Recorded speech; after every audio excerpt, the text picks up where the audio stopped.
बिस्मिल्लाहिर्रहमानिर्रहीम अस्सलामु आलैकुम आमार प्राणप्रिय मिष्टि मिष्टि आपू ओ भाइयारा सबाई केमन आछो। आशा करी आल्लाहर अशेष रहमते सबाई खूब भालो आछो, सुस्थ आछो।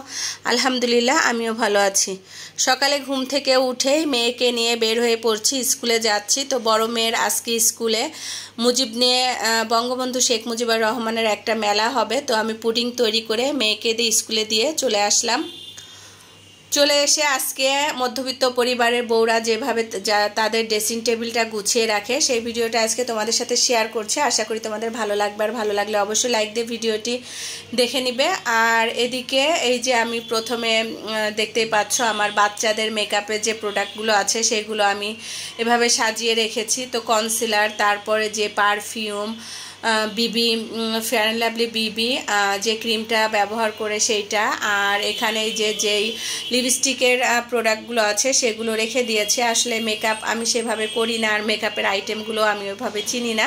और उपरे এই তাকগুলোতে রেখেছি চুড়ি। আর এই চুড়িগুলো হলো আমার বিয়ের চুড়ি, একদম নিচের মেরুন কালারের যে চুড়িগুলো দেখছো সেগুলো আমার বিয়ের চুড়ি। প্রায় 17 বছর ধরে চুড়িগুলোকে আমি এখনো যত্ন সহকারে রেখে দিয়েছি।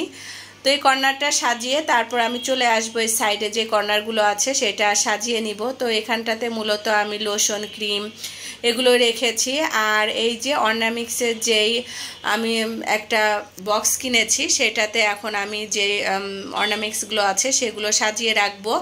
আমার মেয়ের হেজাব পিন এখানে গুছিয়ে রাখলে কিন্তু যখন তখন যেটা প্রয়োজন এখান থেকে নিয়ে নেওয়া যায়। তো এই কানের দুলগুলো দেখছো এগুলো কিন্তু আমার মেয়েদের, আমি আসলে এগুলো ব্যবহার করি না, ব্যবহার করলে আমার কান পেকে যায়।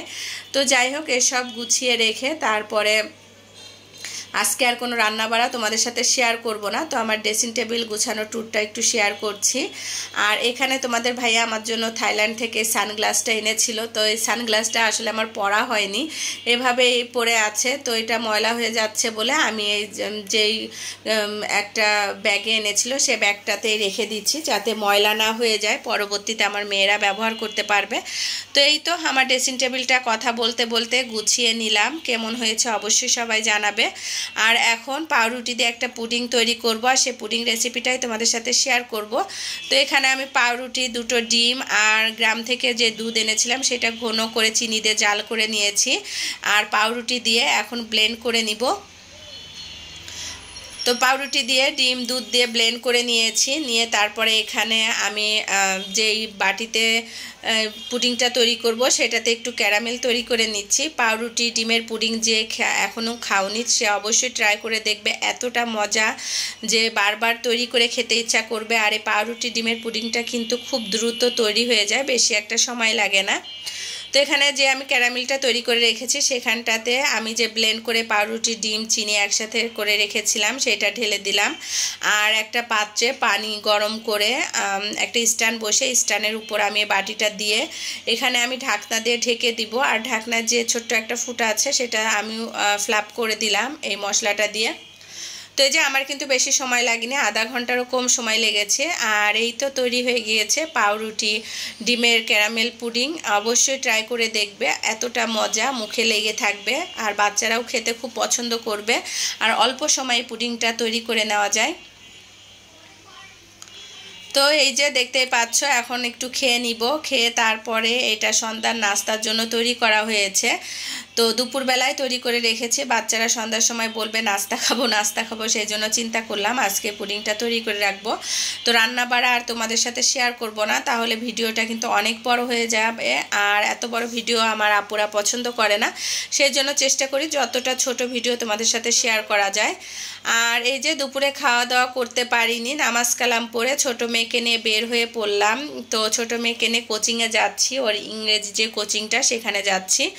তো চলে এসেছি আর এই যে সব বাচ্চারাও চলে এসেছে, তাড়াহুড়া করে সবাই যাচ্ছে। আমার হাতে খুবই অল্প সময় ছিল, মেয়ে তো টেনশন করছিল যে আম্মু ঠিক সময় মতো কি পৌঁছাতে পারবো। তো আমি বললাম যে টেনশন করো না, আল্লাহ ভরসা, ইনশাআল্লাহ আল্লাহর উপর সবসময় ভরসা রাখবে, তাহলে দেখবা সব কাজ সহজ হয়ে যাবে এবং সময় মতো সব জায়গায় পৌঁছে যেতে পারবে।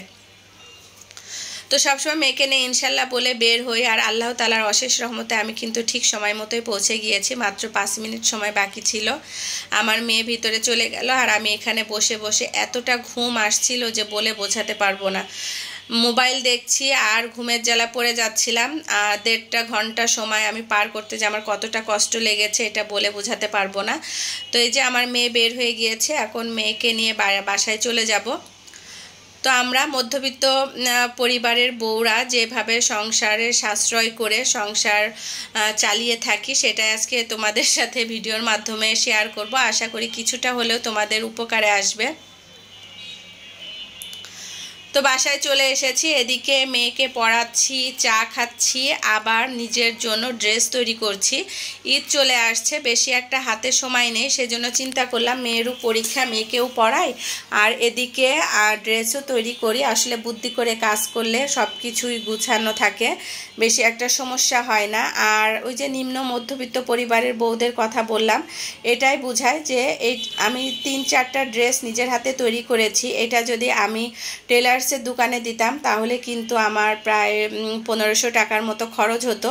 তো এই টাকাটা কিন্তু আমি গুছিয়ে নিলাম, এটা কিন্তু আর আমি বাহিরে যেতে দিলাম না।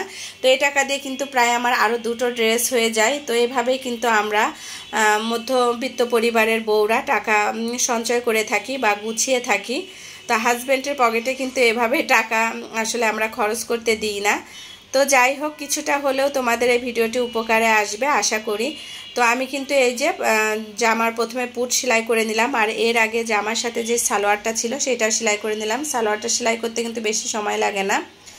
আর এখন এই যে জামার আমি কিন্তু সেফটিকিন দিই, সেফটিকিন দিয়ে আমি জামা পরি, না হলে আমার ভালো লাগে না। তো এদিকে আমি 4টা সেফটিকিন দিয়ে দেব, সামনে আর পিছনে। সেফটিকিন দেওয়া শেষ, আর এই যে জামার সাইড নিচ এগুলো সেলাই করে নিচ্ছি। সেলাই করার পরে জামাটা পুরোপুরিভাবে তোমাদের সাথে শেয়ার করব, আর যে 4টা ড্রেস আমি তৈরি করেছি সেটাও তোমাদের সাথে শেয়ার করব। তো এখন এই যে গলার কাজটা করে নিচ্ছি, গলার এক্সট্রা কাপড়টা লাগিয়ে নিয়েছি, আর গলার পাশ দিয়ে চিকুন করে সেলাই করে নিব। পরবর্তীতে সুই সুতা দিয়ে সেলাই করে নিব। জামার গলায় সুই সুতা দিয়ে সেলাই না করলে আমার কাছে আসলে ভালো লাগে না। তো এবার হাতা লাগানোর পালা। আর এই যে হাতাটা প্রথমে আমি সেলাই করে নিচ্ছি, তারপরে হাতাটা জয়েন করে নিব। তো আমি যতটা সম্ভব ঢুলা করে ড্রেস বানিয়েছি, যেহেতু প্রচুর গরম, কুরবানিতে গ্রামে যাবার, গ্রামে তো আরও বেশি গরম, সেই জন্য ঢুলাঢালা ড্রেস আমি পরতে পছন্দ করি, আর ঢুলাঢালা করে আমি ড্রেস বানিয়েছি। তো এদিকে মেয়ের পড়া ধরে আবার সেলাই করা শুরু করে দিলাম, আর এদিক সাইড সেলাই হলেই কিন্তু আমার জামা সেলাই কমপ্লিট হয়ে যাবে। তো মোটামুটিভাবে আমি যেভাবে সেলাই করি আমার জন্য কিন্তু জামা একদম খারাপ হয় না, আমার জন্য ভালোই হয়। বাহিরে কিসের জন্য টাকা দিব, নিজে যেহেতু টুকটাক পারি, আর যতটুকু না পারি ইউটিউব থেকে হেল্প নিই। তো ইউটিউব থেকে হেল্প নেওয়ার পরে কিন্তু আমি পুরোপুরিভাবে মাশাআল্লাহ দিলে সেলাইটা ভালোভাবেই শিখে গিয়েছি। তো এদিকে আমার জামা সেলাই করা শেষ, এবার একটু আয়রন করলে কিন্তু জামাটা সুন্দর করে সেট হয়ে যাবে। তো এখন আমি জামাটা ভালোভাবে ভাঁজ করে উঠিয়ে নিব। আর এই যে দেখো কত সুন্দর লাগছে, আমার কাছে বেশ ভালোই লাগছিল। তো এই যে 4টা ড্রেস আমার সেলাই করা কমপ্লিট হয়ে গিয়েছে। এক একদিন এক একটা সেট করে ড্রেস তৈরি করেছি, বাসায় সংসারে কাজকর্ম করে নিজের জন্য ড্রেস তৈরি করে নিলাম। তো আশা করি আমার ভিডিওটি তোমাদের কাছে ভালো লাগবে। আজকের মতো আমি আমার ভিডিওটি এখানেই শেষ করছি। সবাই ভালো থাকবে, সুস্থ থাকবে এবং সাবধানে থাকবে, আমাদের জন্য দোয়া করবে। আমিও আমার সকল ভাই ও আপুদের জন্য দোয়া করি। আল্লাহ হাফেজ, আসসালামু আলাইকুম।